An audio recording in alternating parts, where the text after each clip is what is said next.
চাচা শুনে যাই আয়না নিলে কিছু ও ভাতিজা কি অবস্থা? আল্লাহ লাগছে ভালোই সুন্দর কি অবস্থা দিনকাল কাটতাছে মানে? মোটামুটি ভালোই চলতেছে দেশের যে পরিস্থিতি চাচা গো, এমে গেলে হেমে গেলে এই দরবার সেই দরবার। আমরা কি একটা যুগ আছেন, হ্যাঁ? সকালে ঘুমতে উঠতে ওই খাঁচা কাছি লই আগে বাপ মা ধরাইয়া দিছে, যদি খাঁচা কাছিটা যদি ঘাস নামতাছি তাহলে এদিন খাউন দিছে না।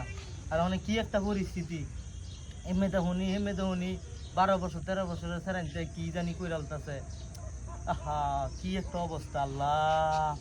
আরে চাচা আমরার বয়সে টাকার মধ্যে ল্যাংড়ে নামে বসে ডুবাইতাম আর অনেকে না মানছে কি ফ্যান কিনবে লঙ্গি কিনবে হাফ প্যান্ট কিনলে ফাঁকার নামে ডুবা আমরা লাইন থাকতে আমরা ল্যাংড়ে ফাঁকারে ডুবাইছি চাচা আমি তো 14 বছর বয়সে আমি হাফ প্যান্টই কিনছি, ওই জন্যই আরো অনেক দিনে 14 বছর বেয়া হয়ে গেলা। এই তো কোনো কথা নেই, যুগ কই গেছে দেখছো নি? হ্যাঁ আল্লাহ, এটা তো এই যে একটা পরিস্থিতি। আর এই যে দেখছো নি স্যারান্তে কি করে অনেক কি একটা হুন্ডার কিনে ভুঁকু করে। আর এই যে সময় আমি তোমার এই স্কুলে লেখাপড়া করতাম, আব্বাতে 2টিয়া চাইলে আছে না, 1টিয়া দিত, বেশি চাইলে মারতো, বুঝছো নি? কই তো কামাই হতে রস।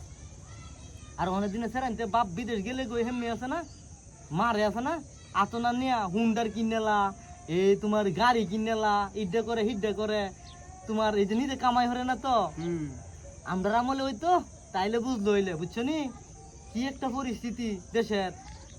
আজ তুমি দেহসন খেয়াল করিয়া তোমার বাপ দাদারা কত কষ্ট হয়ে গেছে, আর আমার বাপ দাদার কত কষ্ট করে আমরা দুধে কত কষ্ট হয়ে গেছি। আর ওখানে বাবারি বাবারি সেরেন্তে দিহি উমা হুন্ডা করে চালায় তুই জায়গা। হ্যাঁ মুরব্বীরা দাঁড়ো থাকলে তুমি ছায়া দেহে হই না, গনি হই না। আর এই যে ছোটবেলার কথাটা কইছো না, ছোটবেলার কথা যে কইছো তুমি যে এই হাফ প্যান্ট হিন্দার কথা, 14-15 বছর 20 বছর বয়সে মানুষের হাফ প্যান্ট আছে না, হাফ প্যান্ট কি জিনিস কইতাছে না, বুঝছনি?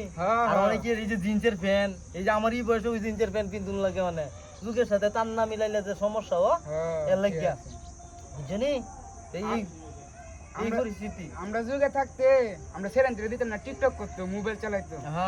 অনেক যুগের মধ্যে কে সেরেন্দ্রে টিকটক করে এমন টিকা টিকটক করে অনেক যুগে সেরেন্দ্রে। ওই টিকটকের কথাটা তো কইছো তুমি, হইনা লও না।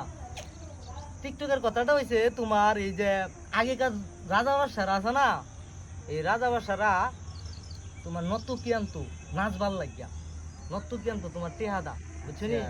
নাচতো গরিব ঘরে সেরেন বা ইতানদের নর্তকী বানাইতো। আর অনেক কি সময় টেহাদা আছে না, নর্তকী নাচ দেখতো। আর অনেক আমরা ফিতে টিকটকে বড় লোকে সেরেনদের নাচ দেখতে পারি, বুঝছো নি? কথা ঠিক আছে নি?